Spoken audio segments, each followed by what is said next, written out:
Suicide rates in the United States are increasing at an alarming rate. According to the Centers for Disease Control and Prevention, the number of people who took their own lives went up 25% from 1999 to 2016. There was an increase in every state except Nevada. In 2016, the CDC says that nearly 45,000 people died as a result of suicide. We're telling you this because today is World Suicide Prevention Day. It aims to remind everyone that you're not alone. You are not. Help is available by calling or going online. Here's the number on your screen. If you don't want to call and you just want to text, look at that number right now. Judy Ho is a clinical psychologist. She's co-host of Face the Truth. She joins me here in Los Angeles, and this, I know, is an issue very close to your heart as well. The work that you do is such an integral part of it. I think there's a lot of misunderstanding. Yes. And there's stigma, and there's shame. There's so much that keeps people quiet, and there's so much misinformation about suicide even. What is it that people don't understand? Well, there's a few things that people don't understand. One is that it just can happen to anybody. Suicide prevention is really all about getting to those people before they actually act, but so many people have that momentary thought of suicide.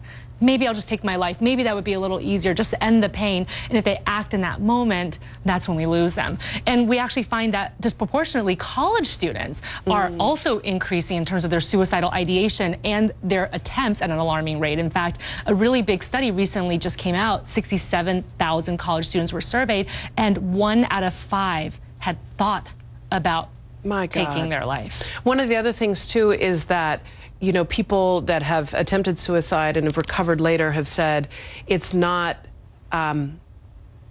it's not a selfish motive. It's not. I'm not doing it for selfish reasons. I really believe the world would be better without me. I'm just complicating everything for everyone I love. Absolutely. And suicide attempts are associated with depression, oftentimes, sometimes with alcohol and drug abuse, because when you're under the influence, you're also more impulsive. And if you feel hopeless in that moment, then you might actually do something. And for individuals who have depression, oftentimes an accompanying symptom is that they have low self-esteem. They really do believe the world would be better without them, that they're actually causing other people pain, and so they're trying to remove themselves from that equation, which is really sad. And part of it is there's still a stigma, or we could see actually this information we're putting up on the screen is apparently, the numbers are different of suicide in people that have no known mental illness as opposed to people that do have mental illness. The numbers are quite stark.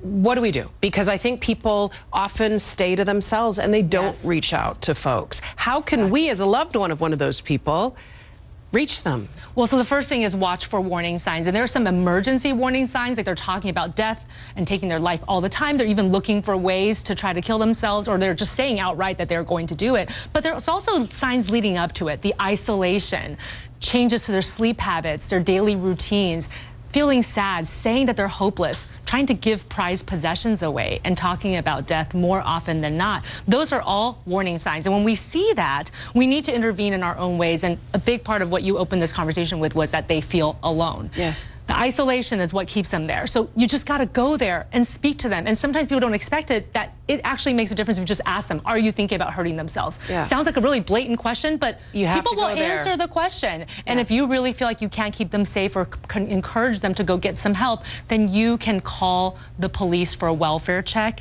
and let them handle that. And intervene. Absolutely. Thank you for taking the call. Suicide prevention, World Suicide Prevention Day is today, and it's a worthy conversation every day of the year, frankly, and we wanted just to highlight it today. Thank you. Thank you. Judy Ho.